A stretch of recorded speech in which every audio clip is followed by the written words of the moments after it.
Have you ever thought of selling your home without an agent to save on commission fees and not have to go through the hassle of interviewing agents? Hi, this is Feras Riyal with eXp Realty. In this video, I'm going to show you exactly how to sell your home without using a real estate agent. If you need more information about selling your home on your own or need access to resources such as lawyers, contractors, handymen, movers, landscapers, stagers, mortgage brokers, feel free to contact me. My information is in the description below. Welcome to today's video on how to sell your home without an agent and save on commission fees. Selling your home on your own can be a rewarding experience, but it's essential to understand the process thoroughly. Let's dive into a step-by-step guide. Step number 1, consider your financial situation. Before starting on this journey, contact your mortgage broker, find out your financial readiness. Earlier in the process and before receiving any offers, you need to speak to your mortgage broker to find out your options based on your goals and plans, whether you're upsizing, downsizing, or even renting. Find out if you can sell without any penalties or what the penalty charges are, if any. If you're upsizing or buying a bigger property, consider financial options and things like your mortgage balance, equity available, any additional down payment you may need to close on your next home. Step number 2 is preparing your home. First things first, you need to prepare your home for sale. This includes both the outdoor and the indoor. While you want to have the interior look its best, don't forget the outdoor curb appeal is one of the most important features to improve before putting your home on sale. Thus, you need to do landscaping on the outside, your backyard.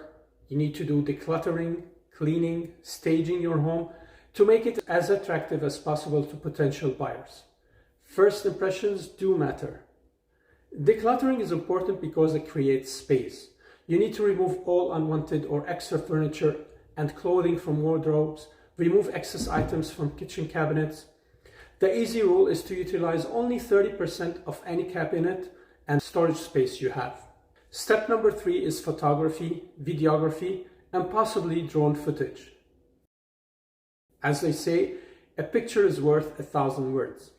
Professional photography and video tours attract buyers, causing them to click on your property on the website.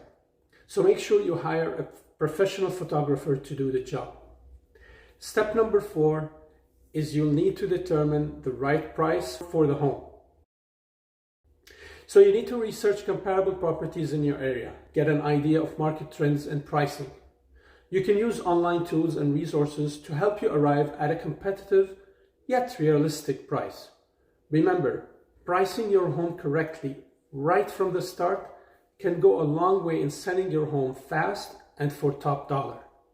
The first place to start is researching homes on your street and in your neighborhood that sold most recently. Data such as days on the market, average prices of recently sold properties is very important as well. So you need to get the most recent data and market trends, which will help you in determining whether the market is upwards or downwards. For example, if the house on the same street sold last month and prices on it are on a downward trend, you might need to consider a list price lower than what your neighbor sold, and vice versa. You also need to make sure that you're comparing apples to apples. Features to consider when pulling the comparables are things like the number of bedrooms, the number of baths, the lot size, the square footage, the age, location, school zone, and other upgrades and updates done on the properties. Other things that could also make a significant impact on the pricing are extras such as a pool, a finished basement, or a legal basement apartment with a separate entrance. Consider going to open houses around your neighborhood. See if a similar property is on the market as well. If you go to an open house, find out how many days it's been on the market. Discuss with the listing agent to know how the activity has been on the property to determine how the market is. The longer the house has been on the market gives you an indication that it is most probably overpriced. If you can't find any recent comparables in your neighborhood, consider getting data from the next or adjacent neighborhood. If you can't find any recent comparable, try getting the last comparable sold, even if you have to go 6 months or a year back.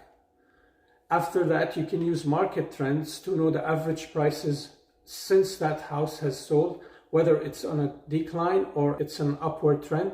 This will help you determine how to price your home. Step number 5 is marketing your property. Once your home is ready and priced correctly, it's time to market it to potential buyers. Today, almost 90% of buyers start browsing for homes online, and the more exposure you have for your home, the more buyers you will get and the better terms you will get.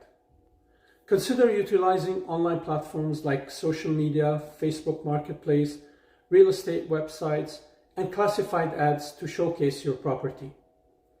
Don't forget to create a compelling listing description. Using hot words in your media description attracts buyers looking for certain features, so you need to research what is selling like hotcake now and include those features in the description. Consider using ChatGPT to help you in creating your property description. Consider prospecting for buyers by calling people in your database, your network, knocking on neighbors' doors, asking if they know someone who is looking to move into your neighborhood.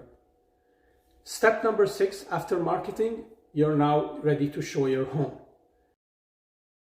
As inquiries come in, you'll need to make sure you answer each incoming call, as any call can be a potential buyer. Make sure you qualify the buyer, including asking questions, finding out their motivation, their financial readiness, and whether they're pre-approved for a mortgage or not.